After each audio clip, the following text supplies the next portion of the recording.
Meghan, you're going to do good, then really be thorough, do it properly. But it's just this kind of scattergun. So it just exists as a photo opportunity. And that's kind of a bit pathetic. She goes to Geneva and says, it's absolutely essential that children aren't kind of farmed by social medias without their consent. And she's literally putting Lilibet at the center of her commercial story. I mean, it's just bonkers. I think we have established over the course of this Meghan and Harry story that there is no capacity for strategic thought going on here.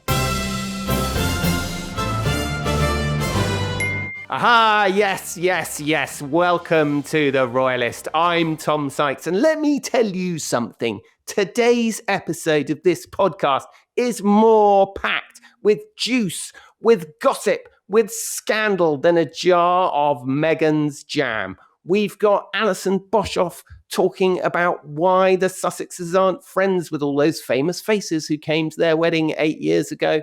We've got Christopher Andersen talking about his amazing new biography of Catherine, the Princess of Wales. And I'm in Geneva, where I've been monitoring Meghan's attempts to recast herself as a kind of dour Angelina Jolie, is really the only way I can put it.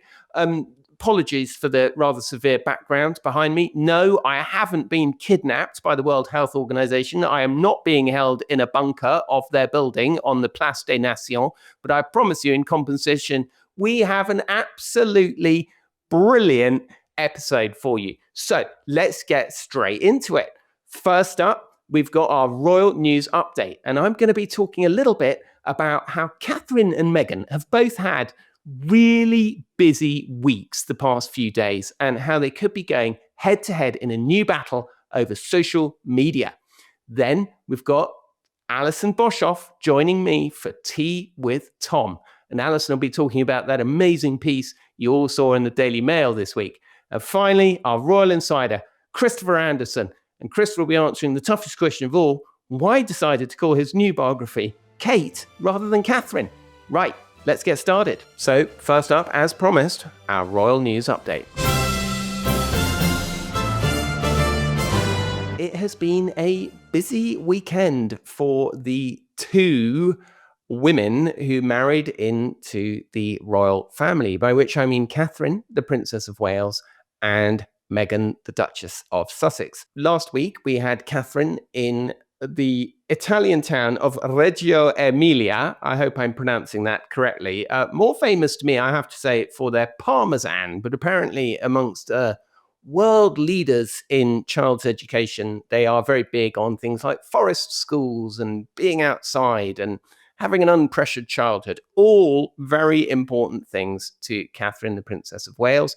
And this is where she chose to go for her first solo overseas trip since her cancer diagnosis, and it was a sensation. Entire villages had to be closed down because there were so many people thronging the village squares, hanging out of balconies, almost like a scene from Romeo and Juliet. Catherine, of course, making pasta, beautiful scenes, talking to the children. It went as well as anybody could have possibly hoped, I think it is fair to say. Cut to Sunday night, Meghan, the Duchess of Sussex, exits from a Range Rover in Geneva and walks over to a podium, standing next to Dr. Tedros, a very lackluster crowd, frankly, composed largely of other technocrats, minor ministers from far-flung countries who were in Geneva for World Health Week, which begins this week, and gives this sort of slightly bizarre speech about, social media and kids, of course, completely undermined by the fact that she makes her own children the stars of her social media feed, and indeed had done that very thing the night before, had posted pictures of her kids. Starts talking about seatbelts and how seatbelts needed to be designed by people and wasn't fair to let parents try and manufacture their own seatbelts, and the same thing needs to happen to social media, and social media needs to have all its addictive features designed out of it. Now, I'm not saying that Meghan is wrong, as any parent will tell you. It's something we worry about, our kids spending their whole life glued to their phones, glued to their iPads. Really interesting to see briefing in the Times this week saying that Catherine is going to be getting involved in that space and that she may be considering more trips abroad to focus on childhood education and how we get kids off their screens and off their phones. So, a new battleground for the two women to contest.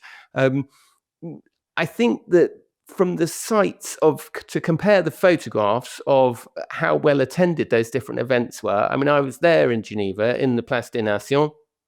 There were roughly, I would say, 50 or 60 onlookers gathered around, and there were another 50 or so invited guests. I mean, it was far from a thronging crowd, which is very much not the case of what Catherine had when she was in Italy. So, very interesting that they are now going to be pitted against each other once again in a very similar field. And now it's time for Tea with Tom.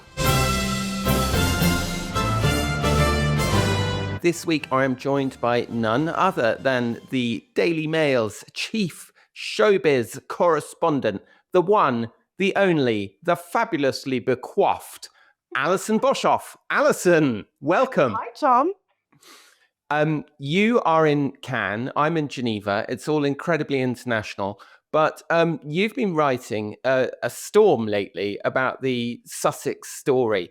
The latest story that you did in the Mail was this extraordinary account of how essentially, well, people just don't really want to hang out with Meghan anymore. Is that the gist of it? That is the gist of it, Tom. So the peg was the anniversary of their wedding.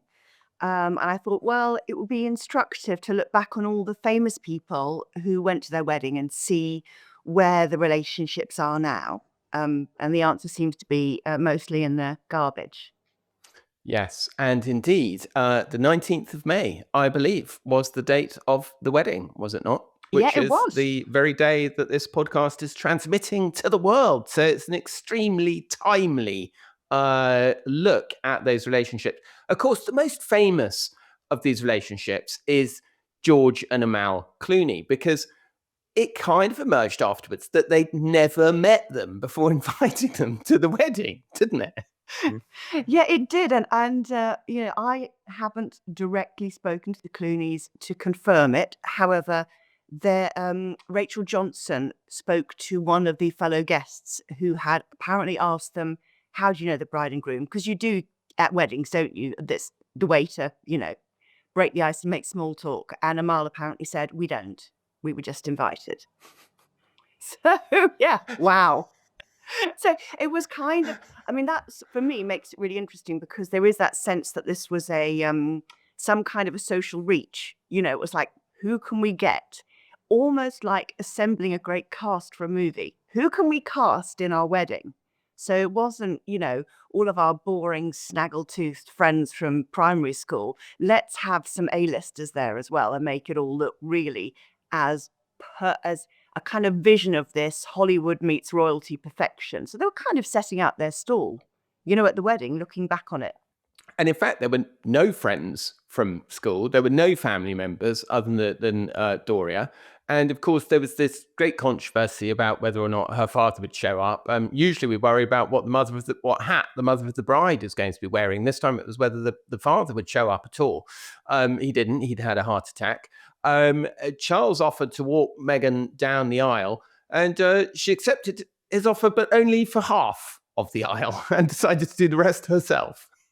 Well, I think it's kind of fabulous. She wasn't an ingenue. This wasn't, despite the white dress, her first wedding. She was a woman who knew what she wanted, and that's what she wanted, and she got the optics on the day that she wanted. And we don't argue with brides. It's their day. They get to do it their way.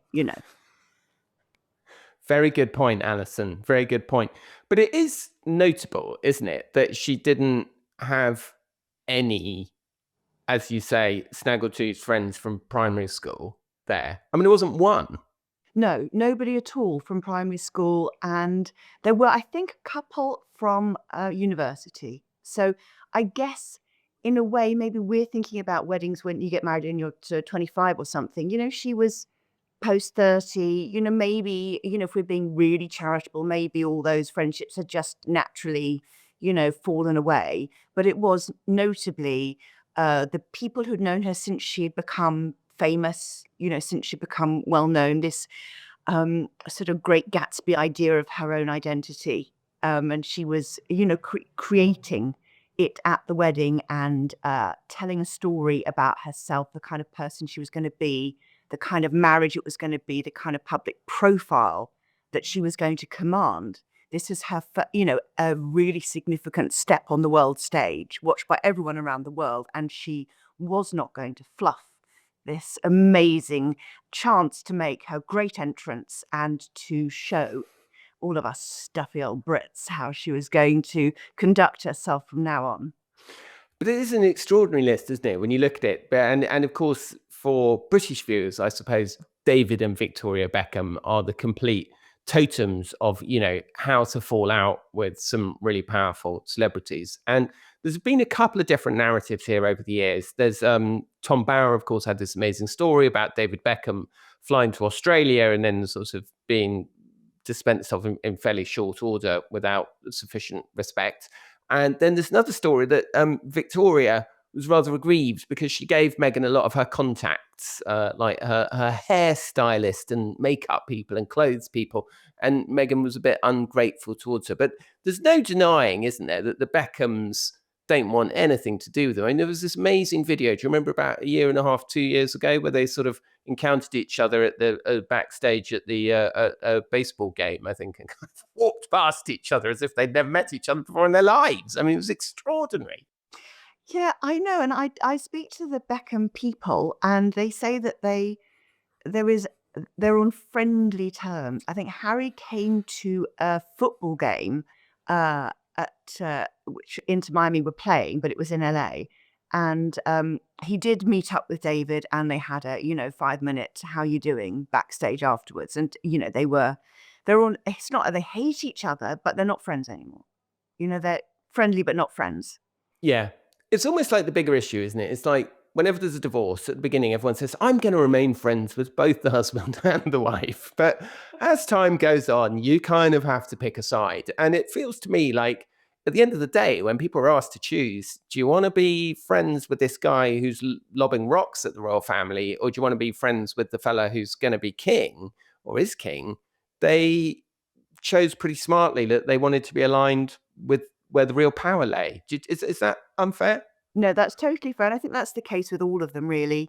Idris Elba, the Beckhams, yeah, absolutely. George and Amal Clooney. I mean, the Beckhams went to William's wedding as well. The Beckhams had forged, I think, and also had some kinship with the Yorks as well. It was Prince Andrew who arranged for Harper to have her birthday party at Buckingham Palace. So David very wisely didn't put his eggs in anyone's basket. He was just very nice to everyone in the royal family. And then when it became apparent that Harry was, casting himself out by his own volition, that one just was allowed to wither on the vine. And David now has his knighthood and he's doing a garden at Chelsea with the king. And he and the king exchange honey pots and have the same tailor, and all this kind of thing. So David's really enjoyed leaning into that national treasure status. And you don't get that by staying friends with Prince Harry, that's for sure. Yes, he may not have put all his eggs in one basket, but he has now put his hives in Highgrove, I believe. So, well, I have to see what happens with that one. Broadly speaking, what you're kind of writing about, in a way, isn't it, is the deterioration of the brand. Like people, don't want to be seen alongside them. I mean, I was, funny enough, as I mentioned, I may have mentioned I'm in Geneva. I don't know if I mentioned that. Did I mention I'm in Geneva? We can see, because you look terrible in Geneva, Tom. Have you not got a window or a light there? It's a proof of life video. But it was interesting, right? So here she is in Geneva. She's doing this big thing for, her light boxes, fantastic cause, etc., etc. But I was kind of writing earlier, doesn't seem to be any friends around. There's nothing. It's just the staff or all the people that are around her. And we've heard, of course, that Harry's best friend is, effectively what his bodyguard. The broader story that your story is part of is the toxification of the brand, isn't it? That it hasn't really worked out everything that they set out to do. It's that sense of waning relevance, isn't it? That, why should we care? That's the problem now when they are trying to do their philanthropic endeavors, is why should we actually care? And I think they also do it very badly. This trip to Geneva, I looked it up on her Instagram. So she's turned off comments because everyone's going to say, stop playing the philanthropist. You don't talk to your own dad, yada, yada, whatever. I understand that, but she didn't. So she just simply posted that speech that she gave, which was a good speech. As you noted, she's a clever actress. She delivered her lines very nicely. But it's a call to action, right? If you're really plugged into that world, what there should be under there are links to sign here for this petition. Here is a website you can go to as a parent if you're concerned to have advice, good advice about how to cope with your children and their use of social media. There are many of these resources. In fact, one of them, Archewell, I went through their accounts last night, put up $120,000 to create a landing page for a site for parents who are worried about where is it? Why is it not linked? So it is kind of, is this rude? It's this kind of half-assed thing that actually gets my goat. Because if, Meghan, you're going to do good, then really be thorough, do it properly. But it's just this kind of scattergun where it's, oh, now I'm going to do this clothes thing. Now I'm going to do this as ever video. Oh, now I'm going to fly to Geneva in and out again.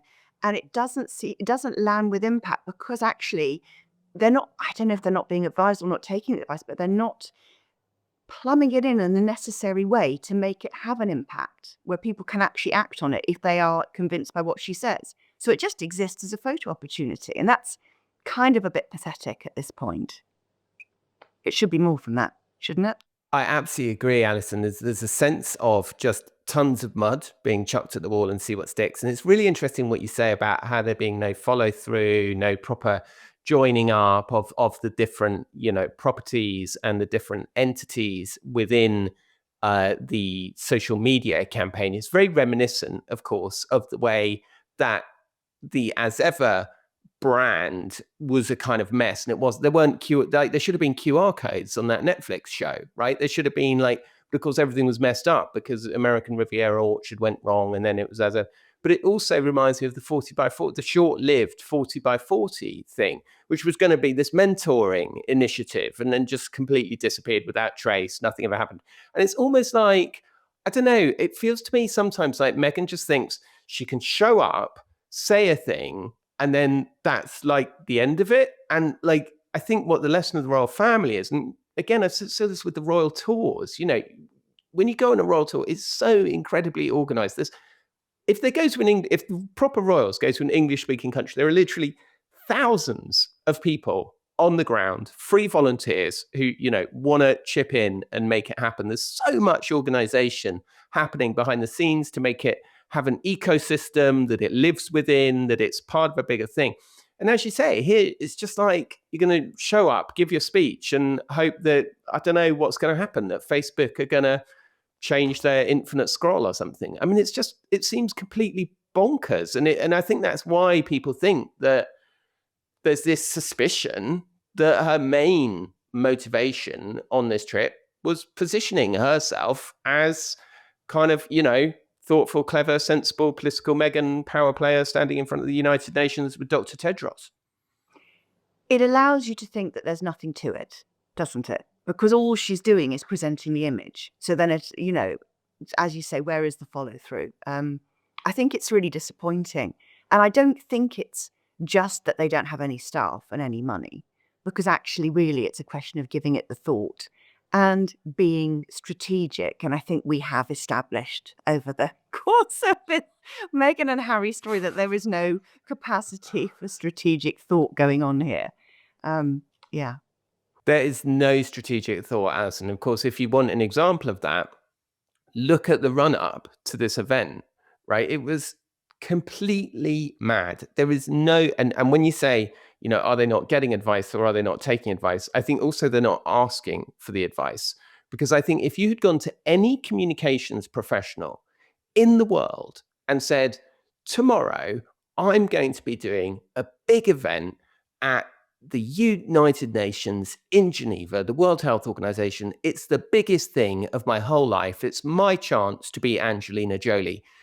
Do you or do you not think I should post something on social media tonight?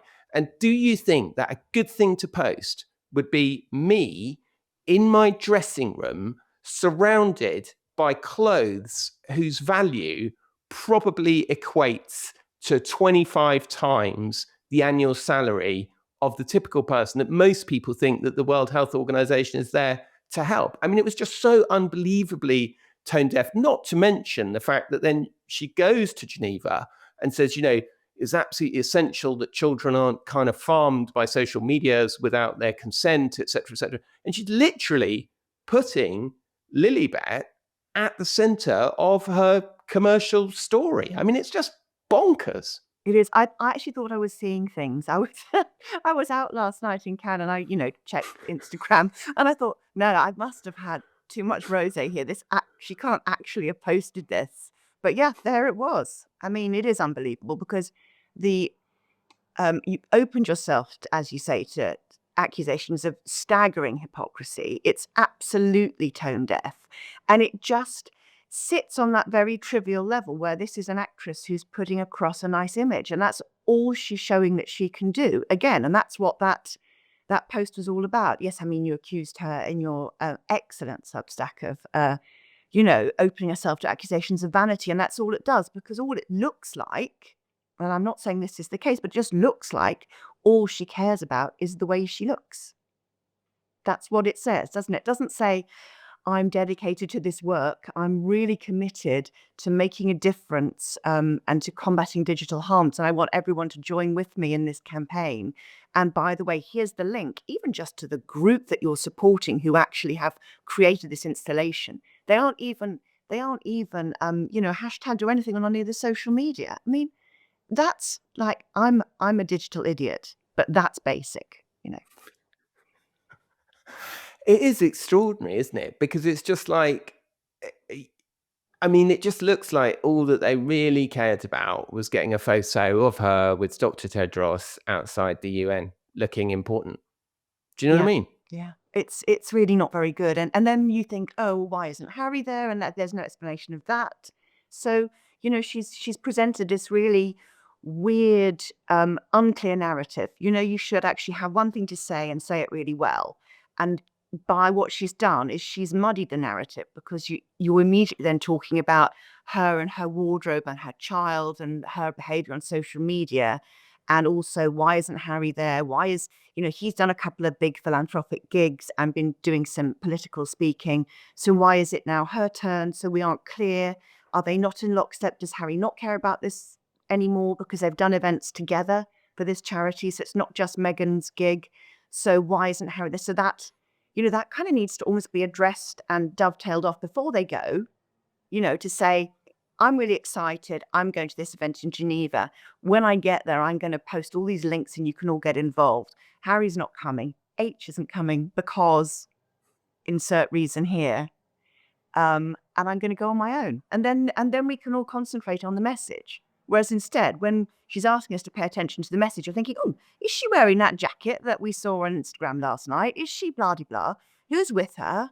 How many people attended? All these other questions. So they then lose. All that noise cuts into the message that they ought to be promulgating. It's really interesting as well, isn't it? What you were saying there about like Harry not being there and her being there, because I was under the impression that Harry was going to be doing the serious political stuff and that she was going to be doing the commercial stuff, right? That was the narrative that we were all told, like last year or what have you.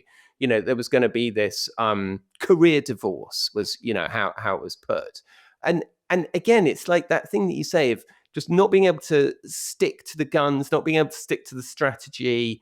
And as you say, like the question hanging over all of this is, why did she choose to take that photograph in the closet with the Gucci label very prominent on the jacket? She then wears the Gucci jacket to the event on Sunday. Very, very obvious. Even an idiot like me could identify that the buttons were the same. It was the same jacket.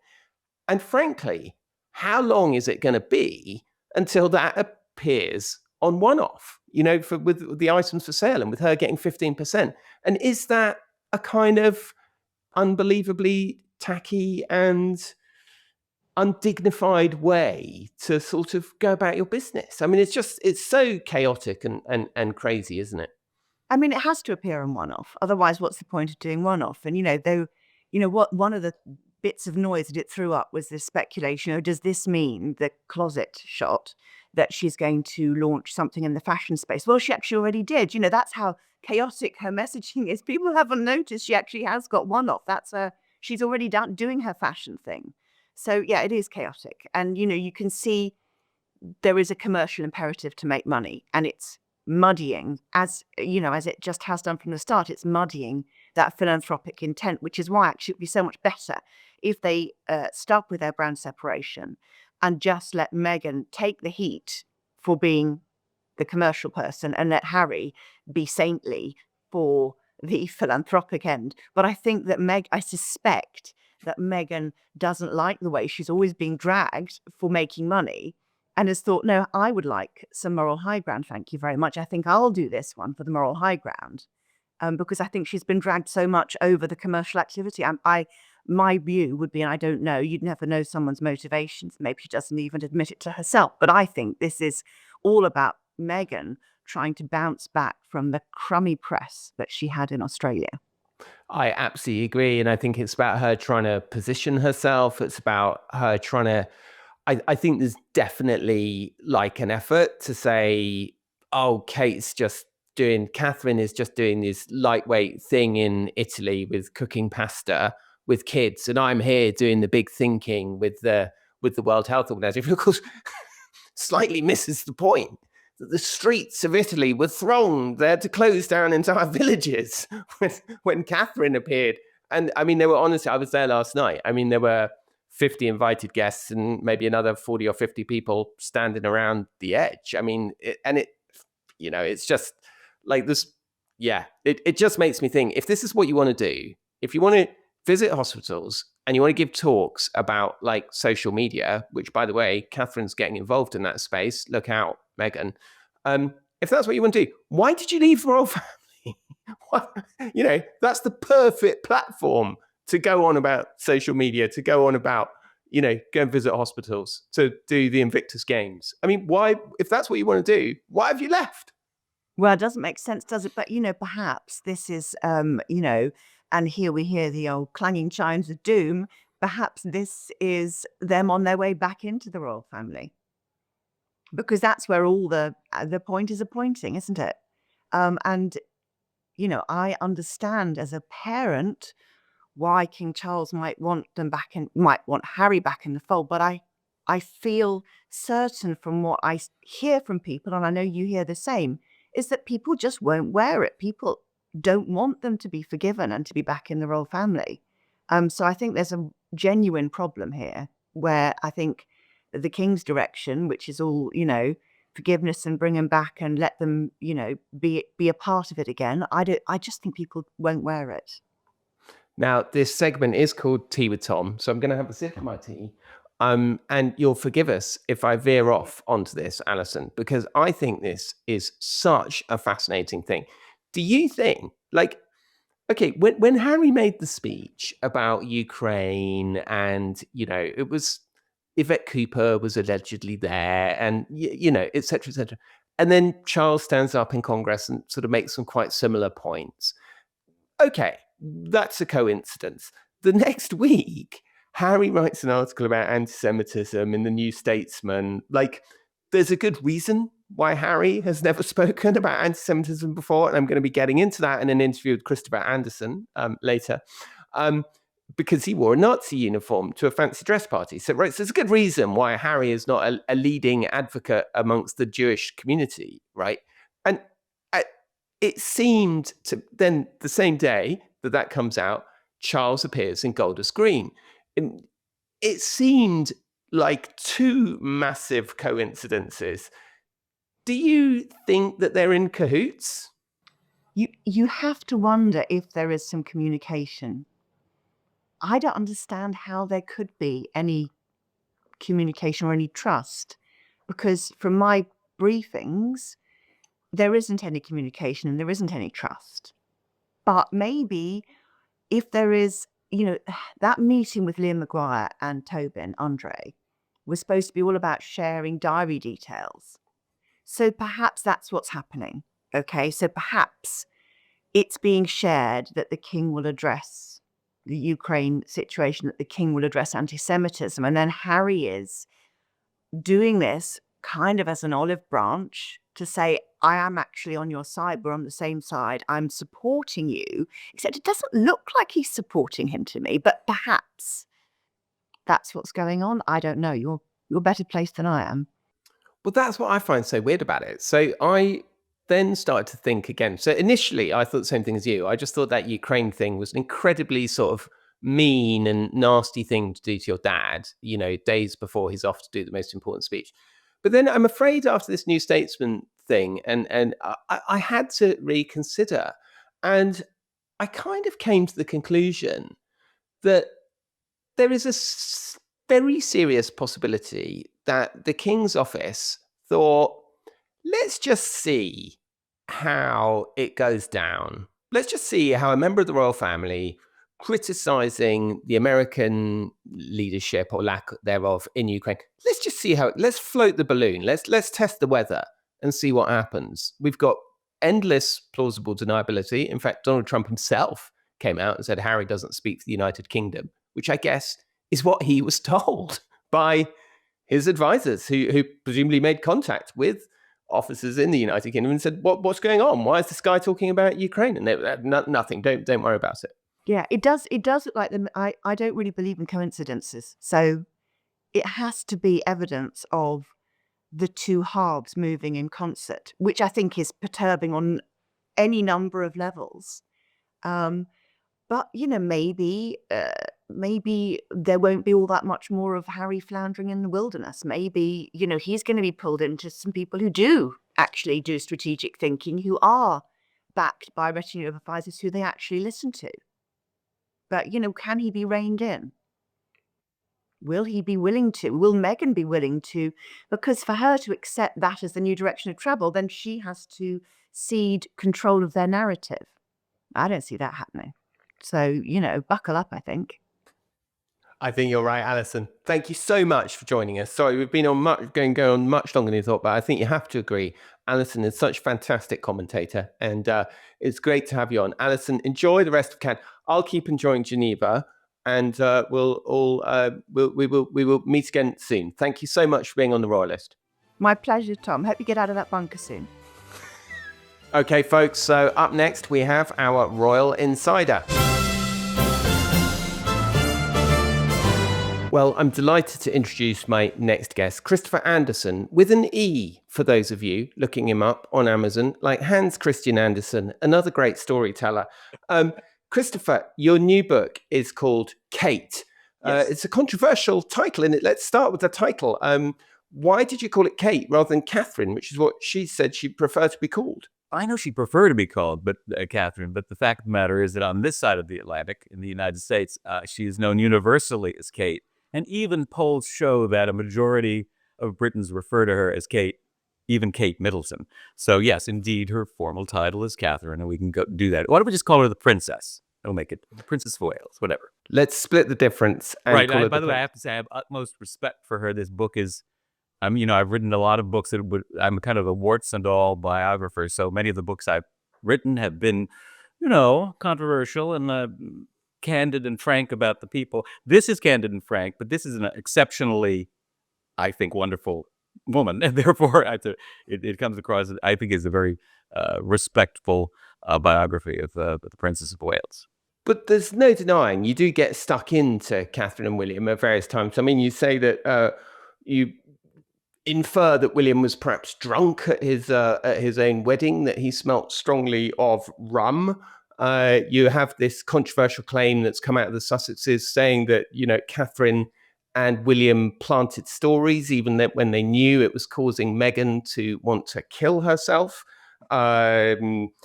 You say that Harry and Meghan were incredibly concerned about her cancer diagnosis, but were kind of blanked by William and Catherine.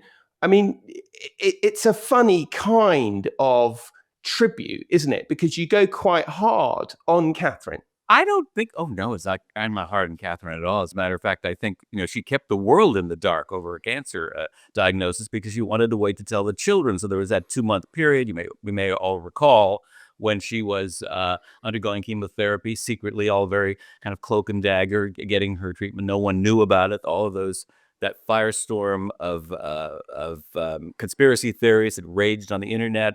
I mean, they were really ridiculous. I looked them as many up as I could, and they were, there was a suggestion that she was in a coma, that she was hanging out with Pete Davidson, who's big star here, that she was going to suddenly appear on The Masked Singer, that she was getting plastic surgery, that she was dead, and they were looking for a body double to replace her. All those absurd things. So I think everyone who was circulating that stuff was, humbled and shocked by her announcement on March 22nd, 2024, that she'd been undergoing chemo.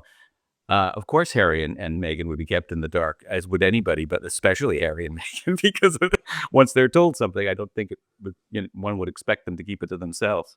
But no, it's still everything you mentioned comes within the rubric of the royal apparatus, as you know. For example, the competition between the houses. I'm always explaining this, especially to Americans, that this is competition for attention.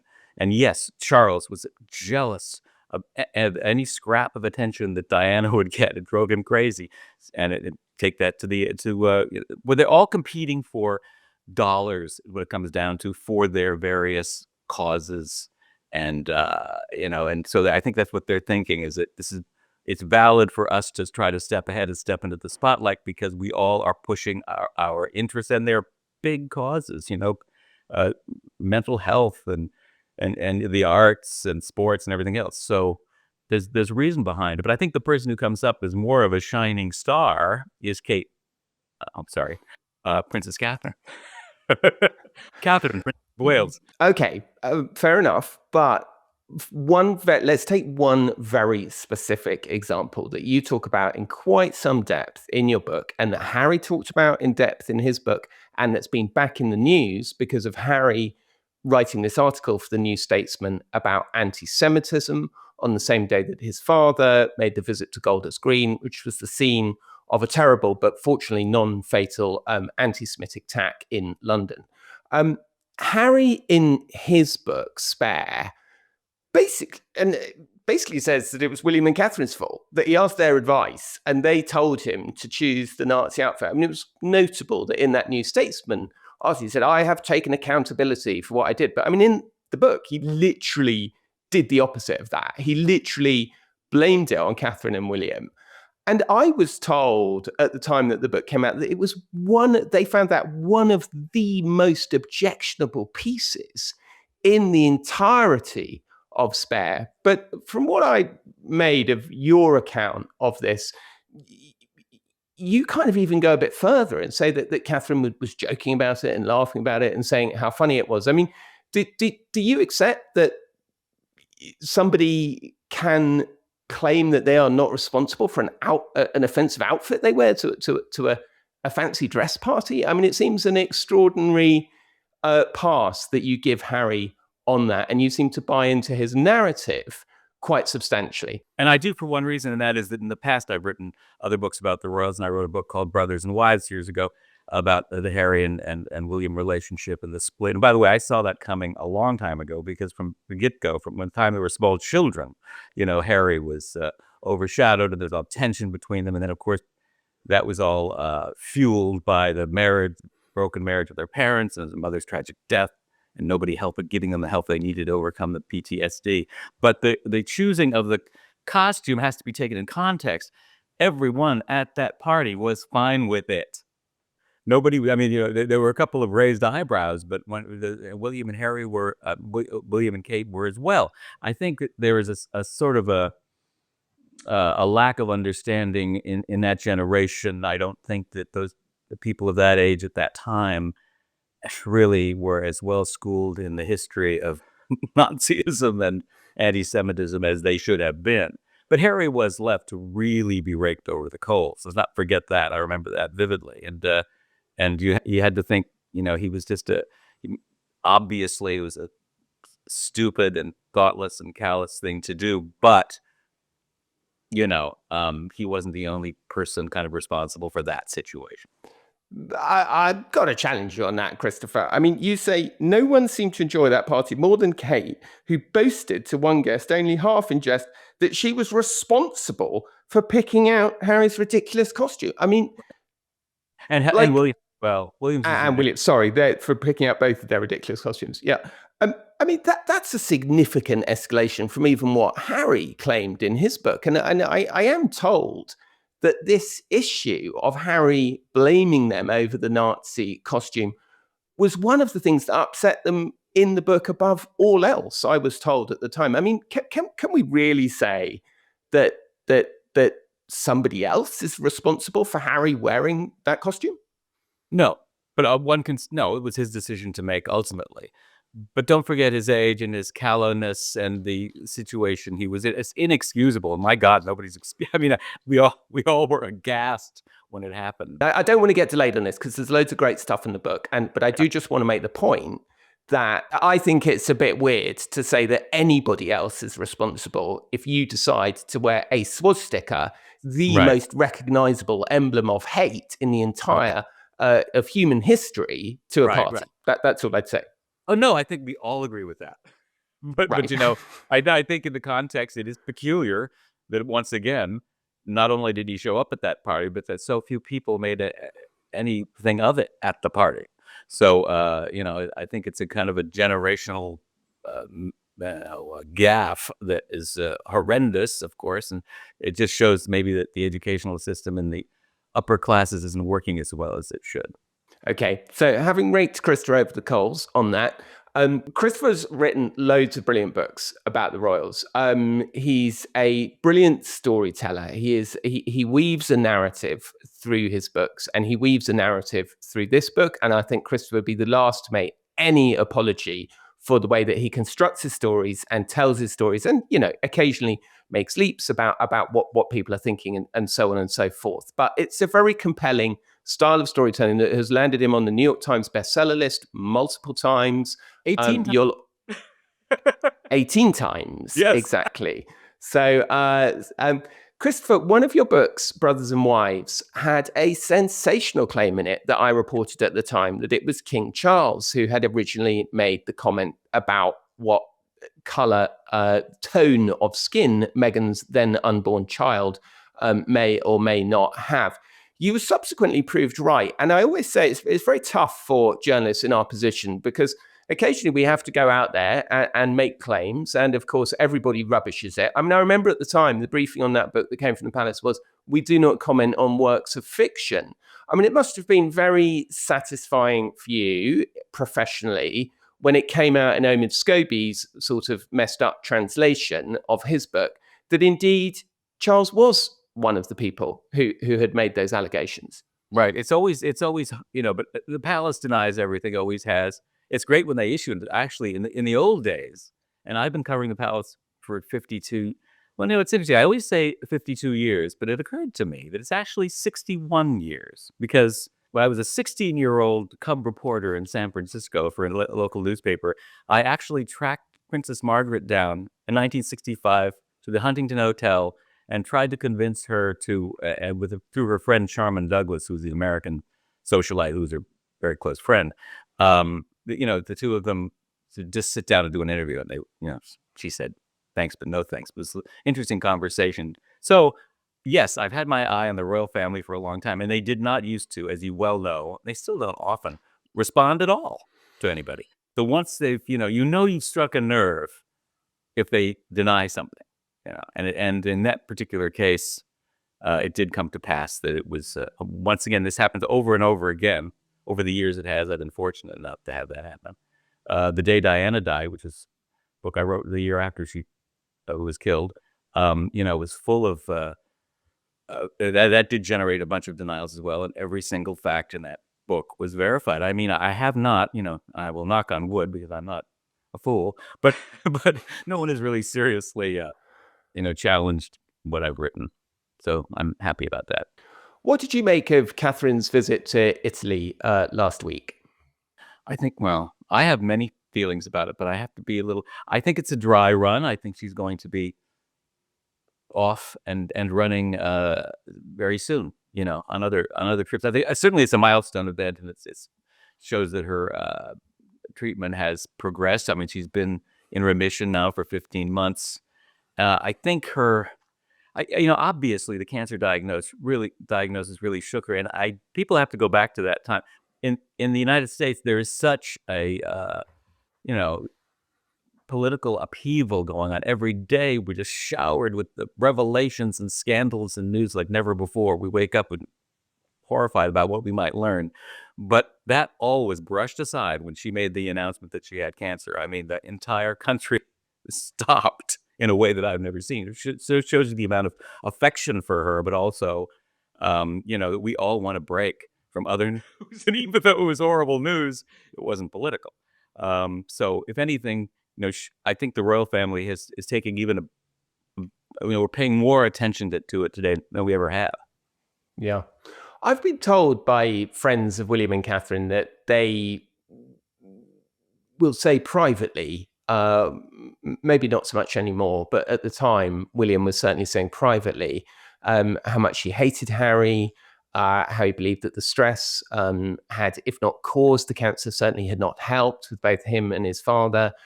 How poison and toxic do you think the relationship is between Catherine and Meghan?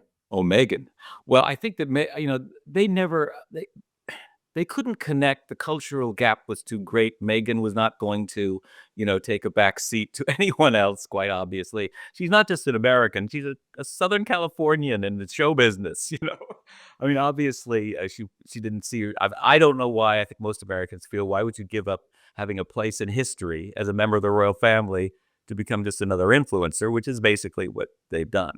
And take Harry with you, who has such there was great fondness for him here, and for quite, since the beginning.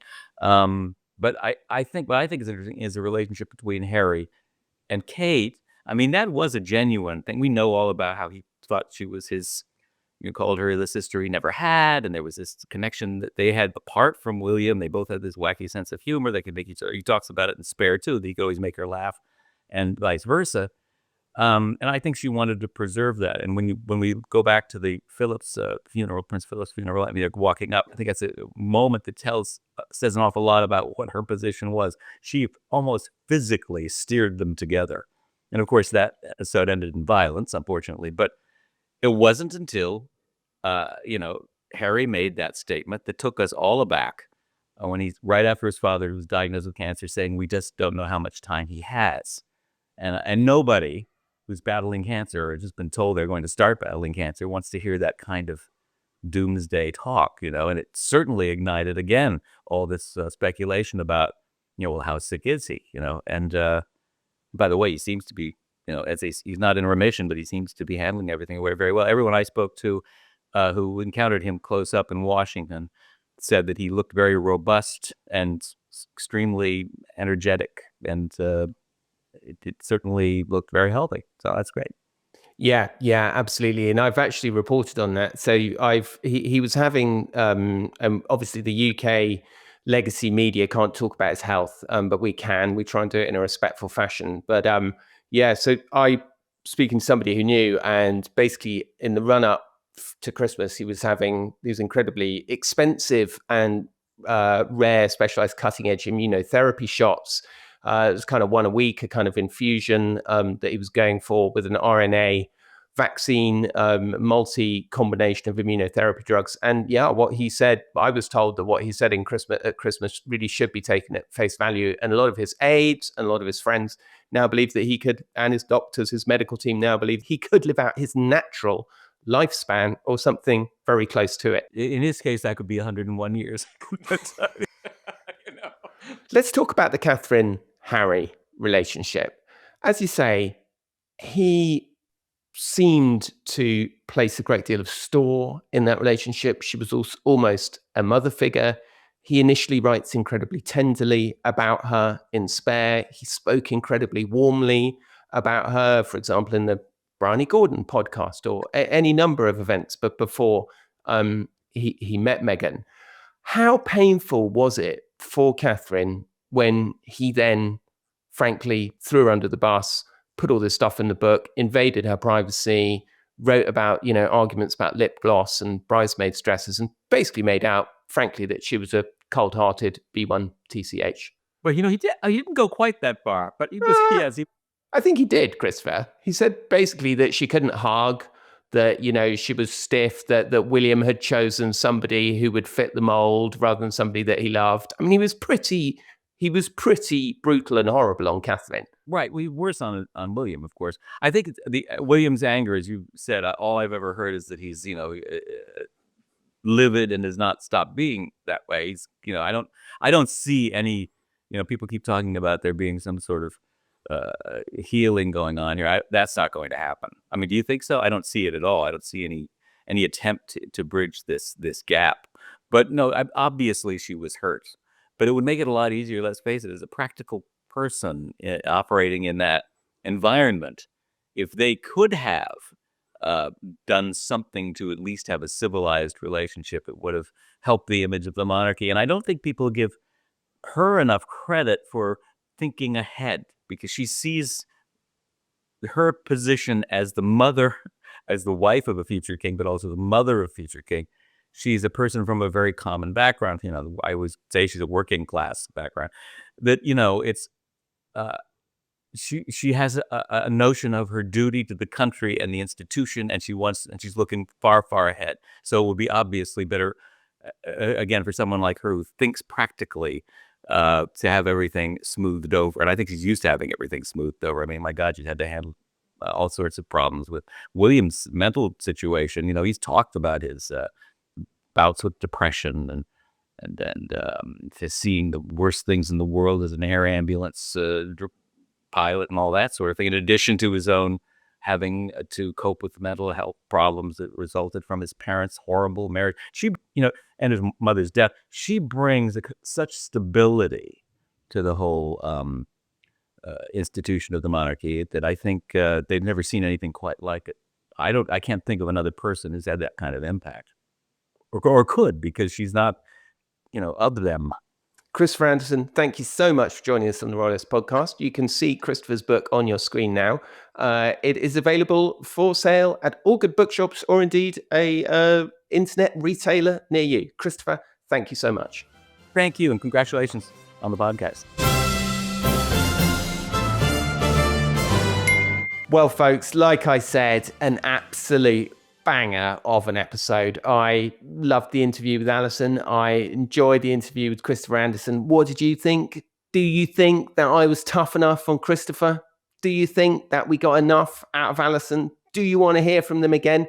Who do you think that I should have on this show? All of these things, tell us in the comments below. It only remains for me to thank my incredible guests, Alison and Christopher. Thanks so much for being with us. And of course, a huge thank you to my producer, Rachel Passer. If you want more of The Royalist in your life, and let's be frank, who doesn't? Subscribe to this channel. I do loads of lives during the week to keep people updated with what's going on in the royal news world. Subscribe to my Substack. You will see the QR code on your screen below. If you don't know what Substack is, it's a subscription newsletter service.